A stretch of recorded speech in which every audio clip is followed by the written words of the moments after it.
여러분은 예수님 하면은 가장 먼저 떠오르는 이미지가 무엇인가요?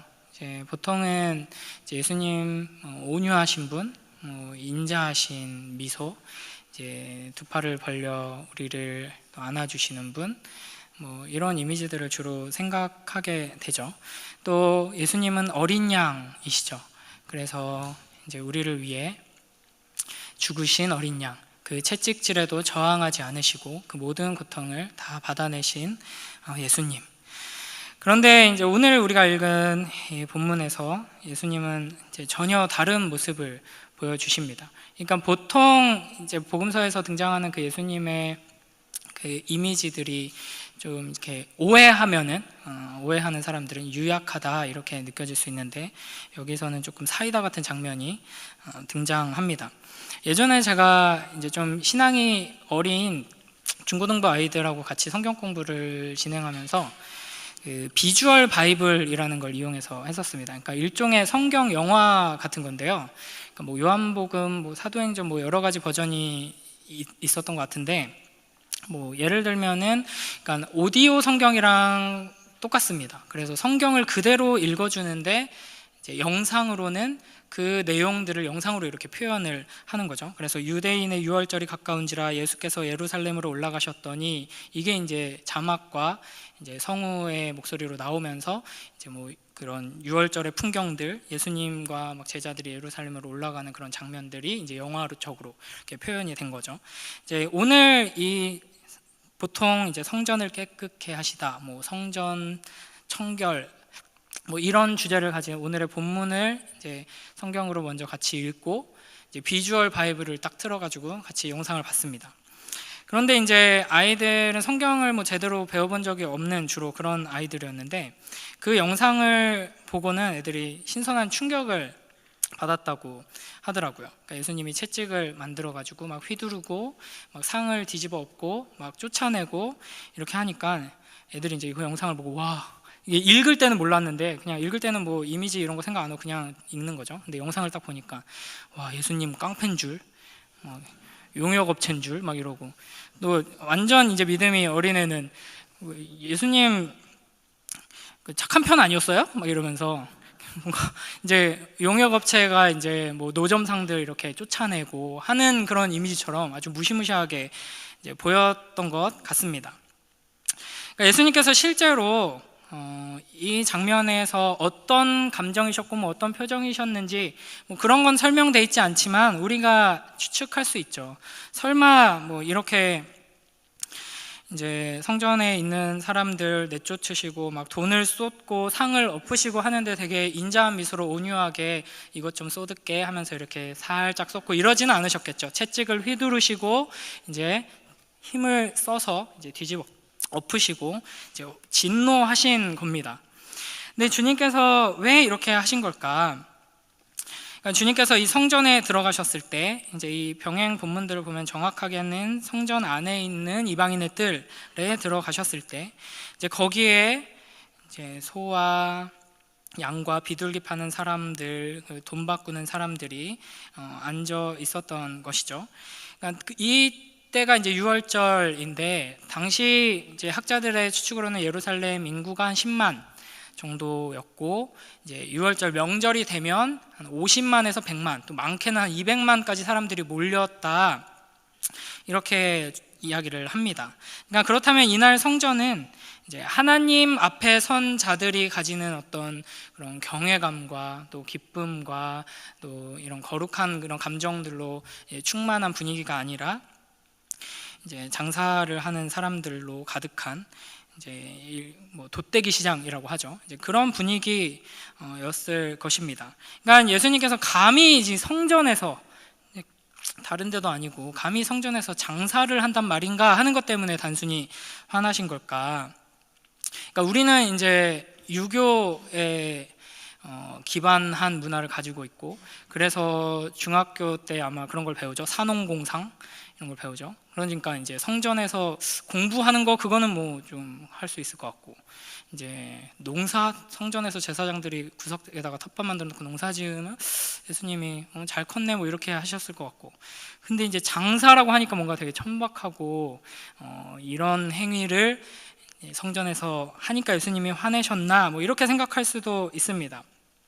그러니까 예수님의 이 진노의 의미가 무엇인가를 우리가 알기 위해서는 이 성전이 이런 풍경이 된 그 역사적인 배경을 우리가 좀 알아야 합니다. 원래 제사장은 레위 지파 사람들, 그 중에서도 이제 아론의 자손들이 세워졌었죠.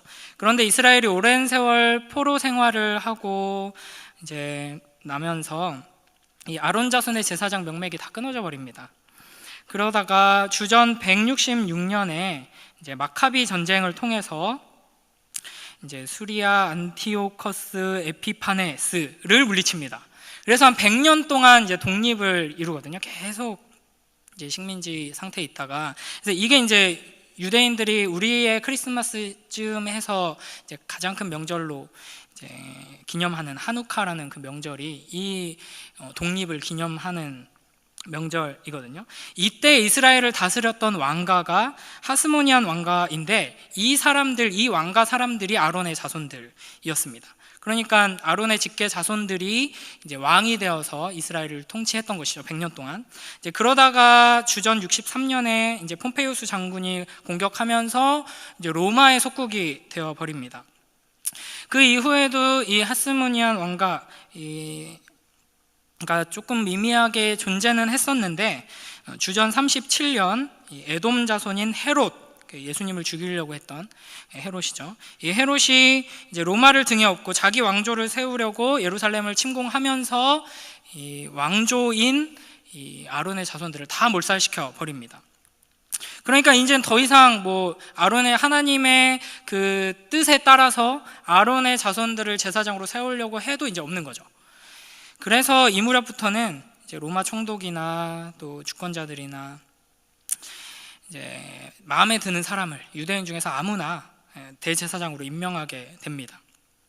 그러다 보니까 이제 야심이 있는 사람들, 이제 돈이 많고 술수가 뛰어나고 이런 사람들이 주로 대제사장직에 오르게 되었죠. 대제사장직을 이제 돈으로 사서 매수하면서, 그러면서 나온 인물이 예수님 당시의 대제사장인 안나스와 가야바입니다. 그러니까 안나스가 엄청난 돈을 지불하고 이 대제사장직을 산 사람이거든요. 그런데 로마 총독이 이제 빌라도 이전에 그 총독이 바뀌면서 이제 안나스를 파면해 버립니다. 이제 정치적으로 별로 쓸모가 없다고 여겨서 파면해 버리는데, 안나스가 엄청나게 집요한, 이 권력에 대한 욕구가 집요한 사람이어서 계속해서 로비를 반복해서 결국에는 자기 사위 가야바를 다시 대제사장에 앉히는 겁니다. 그래서 자기는 돈 주고 대제사장직 사서 이제 그 권력을 휘두르고 누리다가 거기서 파면됐는데 다시 자기 사위를 앞세워서 그 권력을 손에 쥐게 된 것이죠.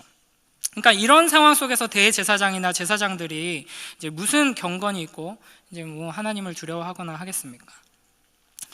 그래서 이렇게 안나스가 대제사장으로 이제 유대 종교에 관련된 이제 큰 권력을 손에 넣게 되면서 했던 일이 이 성전을, 그 유대 종교를 자기 개인 수익 모델로 만든 것입니다. 그래서 유월절과 같은 명절에 제사를 지내기 위해서 전 세계 곳곳에 흩어져 있던 유대인들이 이제 예루살렘으로 찾아오게 되죠. 이제 제사를 지내기 위해서는 자기가 하나님께 바칠 제물을 자기가 스스로 준비를 해 와야 됩니다. 근데 먼 곳에서 소나 양을 데리고 오다 보면은 이제 상처나거나 병들거나 그래서 흠없는 제물로 하나님께 드려야 되는데 제물에 합당하지 않은 게 되어 버리죠. 그래서 이제 제물로 바칠 만한 동물을 예루살렘에 와서 구입하는 경우가 대부분이었습니다. 근데 이 동물이 하나님께 바칠 만한 흠없는 동물이다라는 것을 판정하는 권한이 제사장한테 있었죠. 그래서 대제사장 안나스는 자기가 파는 동물만 인증을 해줍니다. 그러니까 예루살렘에 와서 동물을 사는 모든 사람들은 안나스에게서 동물을 구입해야 하는 상황이 된 것이죠. 그러니까 엄청난 폭리를 취하게 됩니다. 그리고 유대인 성인 남자는 1년에 한 번씩 반세겔을 성전세로 내게 되어 있었거든요. 그러니까 이것도 이제 독점해서 폭리를 취하죠. 그러니까 뭐 로마 돈이나 그리스 돈이나 뭐 황제나 신들의 형상이 새겨져 있거든요. 그래서 그런 것이 새겨져 있는 동전을 성전에 세금으로 낼 수 없어서 이제 두로에서 만들어지는 세겔만 낼 수가 있습니다. 거기에는 이제 갈대가 그려져 있는데요. 이거를 이제 또 안나스가 독점해서 이제 환전소를 차리고 이제 자기가 이제 거기에서 나오는 모든 수입을 가지게 되는 것이죠. 그래서 반세겔을 환전하기 위해서 한 세겔 이상이 들었다라고 기록이 되어 있습니다. 그러니까 이런 식으로 모든 걸 독점하다가 이걸 더 편하고 효과적으로 하기 위해서 이제 하청을 주는 거죠. 계속 하청을 줘서 그 하청 받은 업자들이 성전 안에 들어가서 손쉽게 바로바로 이제 장사를 할 수 있게 만든 것이 지금 예수님께서 성전에 들어가서 보신 모습입니다. 이제 사두개인들부터 해서 대제사장들과 이제 모든 그런 권력자들이 결탁하여서 이제 성전을 둘러싼 모든 수입들을 손에 쥐고 이런 권력을 장악하고 이제 하나님께 예배드리러 오는 사람들을 착취하는 이런 심각한 부패한 구조가 이 가운데 있었던 것이죠. 우리가 주목해봐야 할 점은 이들 가운데 하나님을 예배하는 것을 반대한 사람은 아무도 없다는 것입니다. 그러니까 모든 유대교 종교의 형식은 고스란히 잘 보존되었습니다.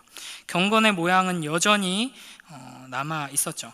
그러나 거기에 참 경건은 사라져 버린 지 오래였고 이제 의미 없고 내용 없는 종교의 형식만 남게 된 것입니다.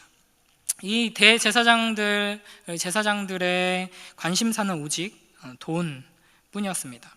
그러니까 유월절이 오면은 이제 대목이다 이런 기대감에 부풀었겠죠. 그러니까 성전이 가지는 그 의미, 성전을 통해 하나님을 만나는 그 기쁨과 그 경외심 이런 것들이 완전히 사라져버린 부패한 유대교의 상황인 것이죠. 그러니까 이런 상황을 생각해 보면 예수님이 왜 분노하시면서 이 모든 것을 뒤집어 엎고 계신지 우리가 알 수 있습니다. 이 성전의 구조적인 부패와 또 착취 구조, 종교 지도자들의 부패, 타락에 지금 분노하시는 것이죠. 우리 예레미야 7장 4절에서 7절까지 말씀을 한번 쭉 읽어보겠습니다. 시작. 너희는 이것이 여호와의 성전이라 여호와의 성전이라 여호와의 성전이라 하는 거짓말을 믿지 말라. 너희가 만일 길과 행위를 참으로 바르게 하여 이웃들 사이에 정의를 행하며 이방인과 고아와 과부를 압제하지 아니하며 무죄한 자의 피를 이곳에서 흘리지 아니하며 다른 신들 뒤를 따라 화를 자초하지 아니하면 내가 너희를 이곳에 살게 하리니 곧 너희 조상에게 영원 무궁토록 준 땅이니라. 아멘. 수많은 사람들이 성전에 몰려들어서 수많은 제물들을 하나님께 바칩니다. 그러나 이곳은 성전이 더 이상 아닌 것이죠. 하나님께서 가장 싫어하시는 것이 뭘까요? 뭐 우상 숭배, 뭐 간음, 동성애, 뭐 하나님이 진노하시죠, 이와 같은 것들에. 근데 성경에서 가장 하나님께서 반복적으로 강조하시는 것, 경고하시는 것, 하나님께서 가장 크게 진노하시는 것은 가난한 자를 돌보지 않는 것, 고아와 과부와 나그네와 같은 자들을 돌보지 않는 것입니다. 예수님 당시 제사장들이 가난한 자들을 억압하고 착취하고 이제 종교 사기꾼이 되어서 고열을 빨아먹으면서 동시에 예배는 또 엄청 강조하고 열심히 드리는 것이죠. 이 사람들이 제사를 더 열심히 드려야지 돈을 더 많이 벌기 때문에 예배를 열심히 드려라, 제사를 열심히 드려라 이렇게 강조하면서 예배를 통해서 사기를 치고 착취를 하고 있었습니다. 그래서 이 예수님의 가장 큰 진노는 결국에는 이 힘과 권력을 가진 자들에게, 종교 지도자들에게 임하게 됩니다. 이 성전은, 이 아버지의 집은 하나님이 높임 받으시는 곳인데 이곳에서 돈이 숭배받고 있었습니다. 그래서 예수님께서 이제 들어가셔서 다 때려 부신 것이죠. 이에 대한 유대인들의 반응이 어떠한가? 우리 18절 한번 읽어보겠습니다. 2장 18절 시작.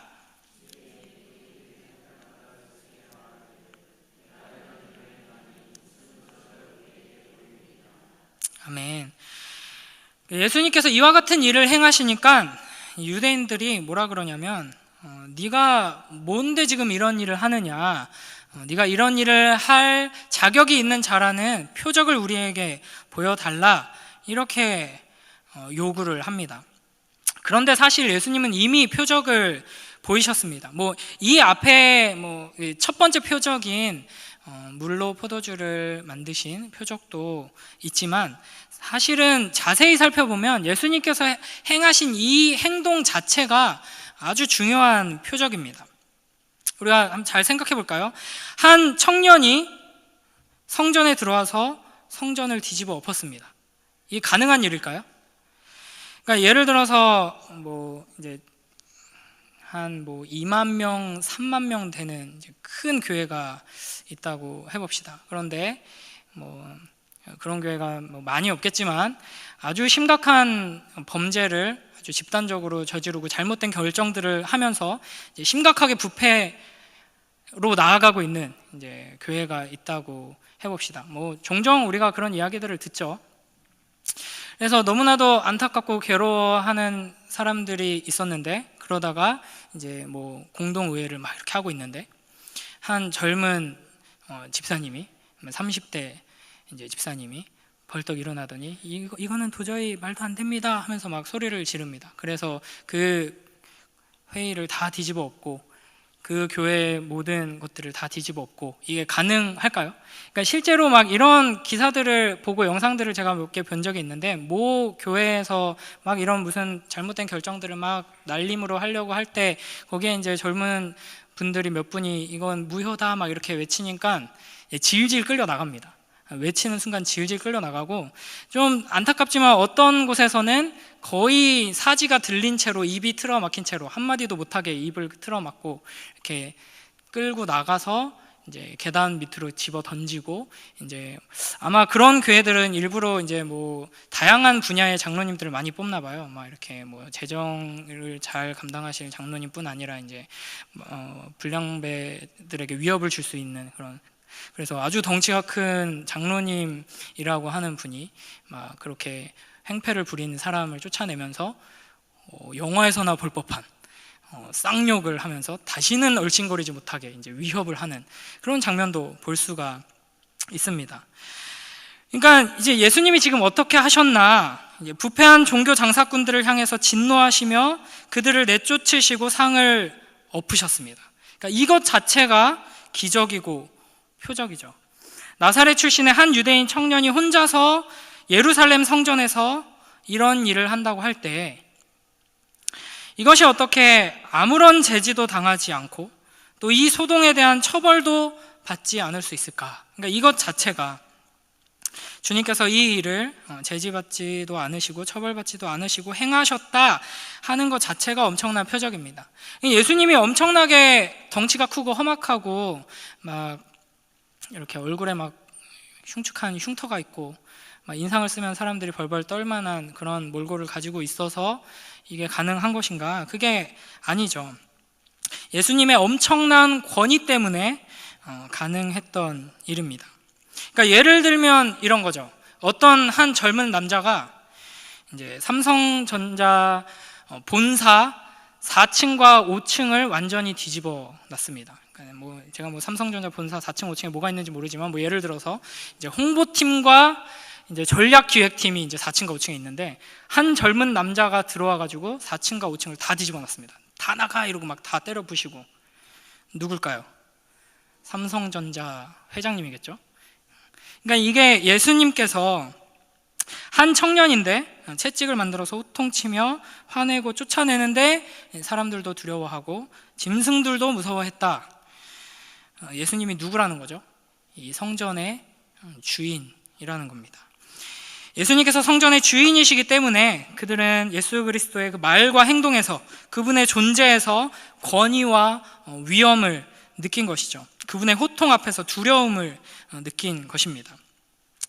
그러니까 우리가 지금 보고 있는 이 예수님은 분노를 참지 못하고 폭력으로 화를 표출하는 지극히 인간적인 모습의 예수님이 아니라 창조주이시고 이스라엘을 애굽에서 구원해서 가나안에 들어가게 하신 분, 이스라엘과 함께 살기 위해 성막을 또 성전을 짓도록 명령하신 분인 것입니다. 예수님은 바로 이 성전에 거하시는 하나님이시죠. 성전의 주인이십니다. 주인이 오셔서 주인의 뜻에 합당치 않은 모든 행위와 모든 사람들을 성전으로부터 내쫓으신다 하는 것이 오늘 본문의 의미입니다. 그러니까 그런 점에서 놀라운 이적이죠. 물로 포도주를 만드는 것만큼이나 놀라운 기적이고 또 예수님이 누구신지를 드러내주는 표적입니다. 또한 이 사건은 마지막 때에 있을 심판의 일종의 리허설이라고 할 수 있습니다.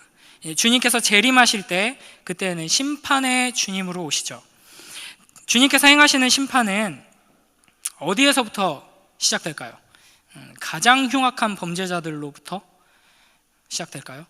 이교도들로부터? 교회를 가장 크게 공격했던 세력으로부터? 주님의 심판은 교회에서부터, 교회의 지도자들로부터 시작됩니다. 에스겔 9장 6절 말씀을 보시면 하나님의 에스겔에게 그 예루살렘 성전의 실상을 보여주시면서 이 성전을 향한 이 심판을 보게 하실 때 이렇게 말씀하십니다. 9장 6절 함께 읽습니다. 시작.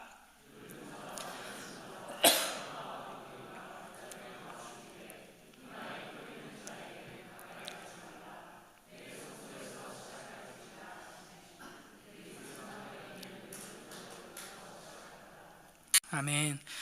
내 성소에서 시작할지니라. 그들이 성전 앞에 있는 늙은 자들로부터 시작하더라. 하나님의 심판이 성전에서부터, 그 중에서도 늙은 이들로부터, 그러니까 나이 든 순서대로라는 말이 아니라 장로들을, 지도자들을 의미합니다. 이것이 성경에 나타나는 주님의 심판의 순서입니다. 주님께서 이 공생애를 시작하시면서 이제 예루살렘에 가셔서 온 유대 가운데 공적으로 처음 자신을 드러내시는 장면이 오늘 우리가 읽은 이 장면인데요. 심판자로 예수님은 자신을 제일 처음 알리고 계십니다. 재림하실 때에도 우리 주님께서는 제일 먼저 교회를 심판하심으로써 그 교회를 정결케 하고 나서 이 우주적인 심판을 시작하실 것입니다. 그런 의미에서 이 사건은 최후 심판의 리허설이라고 할 수 있는 것이죠.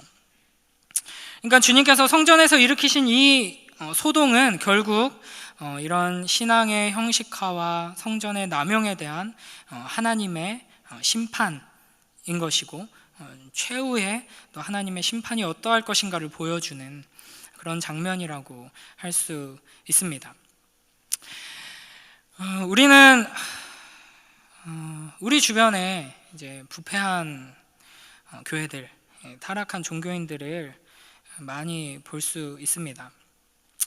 거룩하신 우리 주님의 이름을 이용해서 정치 장사를 하는 사람들, 온갖 불법을 저지르며 거짓말 위에 교회라고 하지만 자기의 왕국을 세우는 사람들, 교회를 시장통으로 강도의 소굴로 만들어버리는 그런 역겨운 모습들을 우리는 많이 보게 됩니다.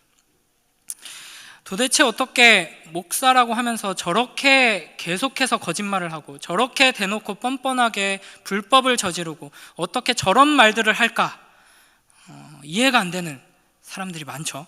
어떻게 장로라는 사람이, 집사라는 사람이 크리스천이라고 하면서 저런 모습을 보일까? 어떻게 교회라고 하면서 저럴 수 있지? 이런 걸 우리는 너무 많이 보게 됩니다. 우리 주님께서는 그들을 향해 분노하시며 심판을 선언하십니다.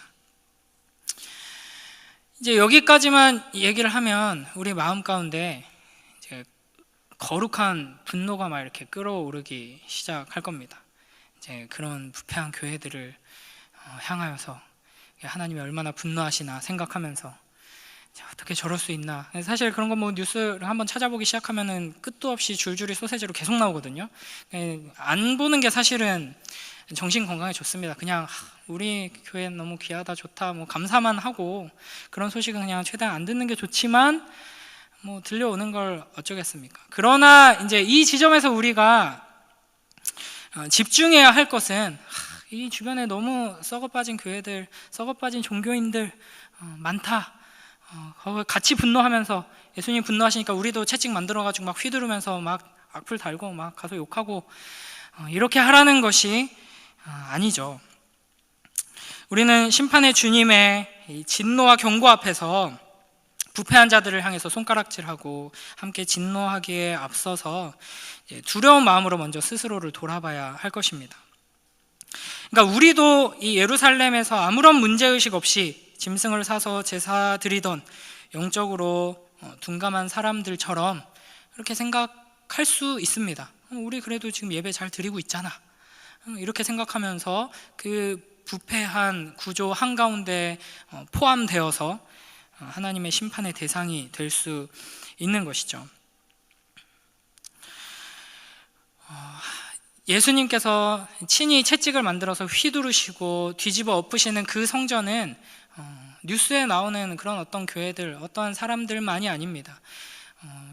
나도 성전입니다. 성전인 나를 향해서 하나님께서는 동일하게 경고하신다 하는 것을 우리가 기억하고 그 음성에 겸손히 귀 기울여야 할 것입니다. 여러분은 어떤 생각을 가지고 예배의 자리로 나아오십니까? 우리는 너무나도 연약하기 때문에 조금만 정신을 똑바로 차리지 않으면 하나님을 예배하는 것, 하나님을 섬기는 것, 하나님을 알아가고 그분을 사랑하며 그분의 성품을 드러내고 살아가고 또 하나님을 영화롭게 하며 살아가는 것 말고 이 다른 잡다하고 개인적인 이런 유익들을 구하면서 예수 그리스도와 복음과 교회의 주인이 내가 되어서 나를 위해 예배를 드리게 되기가 쉽다 하는 것을 여러분 기억해야 합니다. 이제 선거철에 표를 얻기 위해서 예배에 참석해서 교회를 이용하는 사람들처럼, 이제 사업을 시작하면서 인맥을 쌓기 위해 교회를 이용하는 사람처럼, 자기 자신의 어떤 목표를 이루기 위해 예수님을 이용하는 사람처럼 우리도 자칫 잘못하면, 조금만 삐끗하면 그런 자리로 갈 수 있다 하는 것이죠. 하나님께서는 이와 같은 이들을 향하여서 진노를 쏟으시며 심판을 선언하십니다. 우리는 하나님께 쓰임받기를 소망해야지 하나님을 이용하기 원해서는 안 됩니다. 하나님을 계속 부르고 주여 주여 부르다가 우리는 자칫 잘못하면 어느새 하나님을 내 손에 쥐고 흔들기 원해서 더 열심히 하나님 앞에 나아오기가 쉽습니다.